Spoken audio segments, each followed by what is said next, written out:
Hey everyone, it's Elise. Welcome back to the channel, and today I want to share with y'all that I found out that my condo's value went down $13,000. Shocking as it was, I'm not as shocked, but it's just like, oh wow, is this the beginning of a rough road for me as a condo owner living in Florida? So I guess as far as like a little bit of detail, I checked about 3 weeks ago because I realized, oh, I haven't checked. I like to check it periodically. And I would say before that, it was $283. And when I checked 3 weeks ago, it was $270,000. And transparency, I did not check before this video's recording because I honestly don't want to see bad news. And I foresee it would be two scenarios where it drops even more. Or if it did go up, it's only going to go up by 1,000. And that doesn't help me because it's still about a 5% decrease. And what it was before, and real estate is known to go up 3 to 8% every year on average. So for it to go down 5% is not necessarily a good sign. So as far as background, I live in Florida, and really quick before we go into Florida, I need a favor, please. I need some more likes on my videos. So if you could, on that bottom right, like the video. The channel is growing, but I'm falling behind on my likes, and it really helps the video to push it out to people who like to talk about what I talk about, but don't know that I'm here. So if you could, please like the video. It takes less than a second, and think of it as giving me a birthday gift because my birthday was last week, and I would really appreciate it. So back to Florida. We are a peninsula, so it's like this, and we have water this way, water this way, water this way, 3 sides. And because of that, we have hurricanes, and hurricanes are really bad for insurance down here. And on top of hurricanes, we have these things called systems, which if you didn't know, don't worry, I didn't know either. I found this out about 2 weeks ago. But what a system is ultimately a rain cloud, but it is a stubborn, terrible rain cloud that's really expensive for us. So normally you have rain clouds and they drop the rain and they move, and they drop the rain and they move.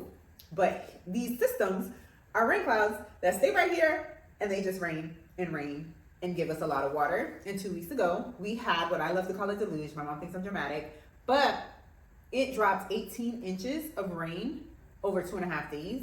And that's a month worth of water for some places in Florida in 2.5 days. Long story short, a lot of people are still dealing with messed up cars that have been totaled out.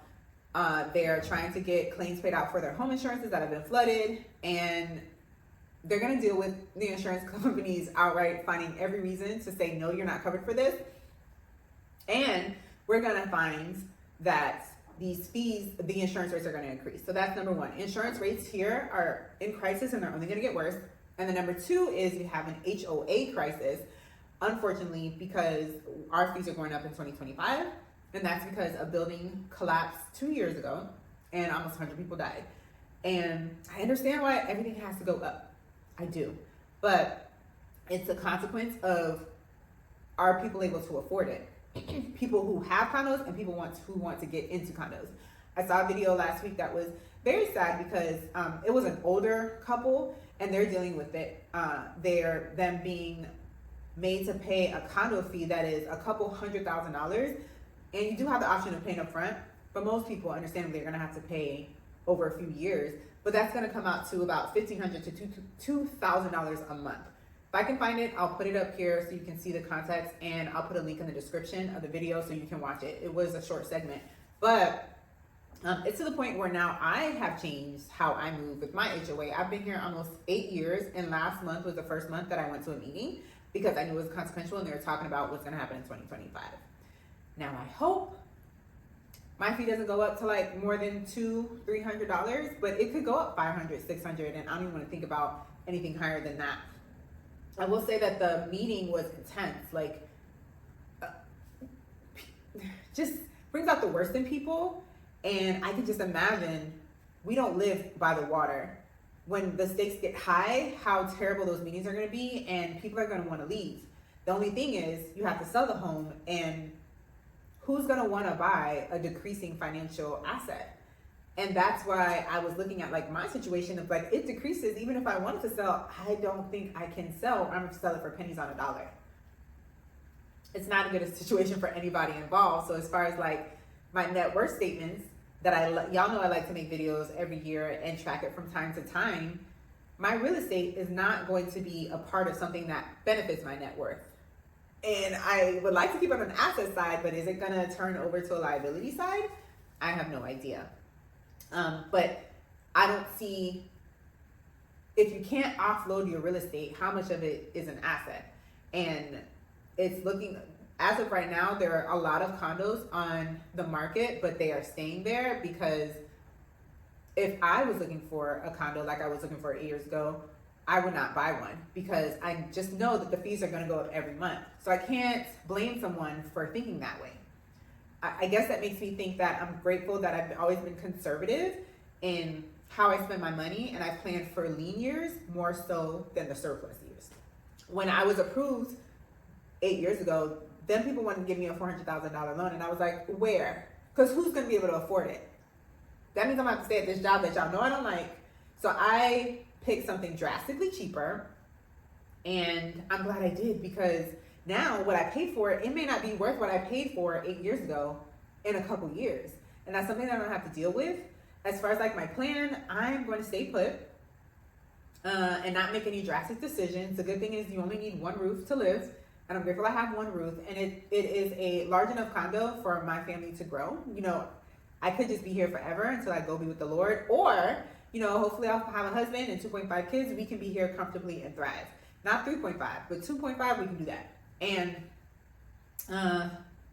I'm just gonna try not to think about it and pay my bills and be grateful that I have a roof. But I am not disillusioned in thinking, oh, this is an asset now. Even though with real estate, it's not that you can ever make a bad decision. It's just how long you can wait. Shout out to my Uncle Joe, because he taught me that. And I mean, it may be till I'm 70, 80. Now, I know I'm dramatic, but I don't know. Or at least until this thing is paid off. The good thing is I don't owe more on it than it's worth, but that can happen drastically. And we could see 2008 scenarios, not exactly what led to it, but particularly in Florida, it's going to be climate that is the bane of our existence. That's what I'm going to do right now. I'm not going to panic. I'm just going to hopefully keep diversifying my income as far as like, you know, I want real estate, I have investments, I want to open another brokerage account, and I want to grow my business where it's self-sustainable and I don't need them people's jobs. You know what I'm saying? Because I do see the writing on the wall that more money is going to be needed even to stay here in something that's potentially decreasing in value. I don't know how that's going to work. I don't know if it's going to be a domino effect and it becomes a crisis. I hope not, but it is possible. And I'm just going to do my best to not worry about it and be as financially responsible and more on the conservative side than I have. But it's kind of interesting to note that my real estate may not be an asset anymore. Condos, particularly in Florida, may be more liabilities than they were ever considered assets. And that's just where we are in 2024. 2025, we'll see when I come out with my net worth statement. If it's gotten worse or not, we'll get a final kind of picture at that point.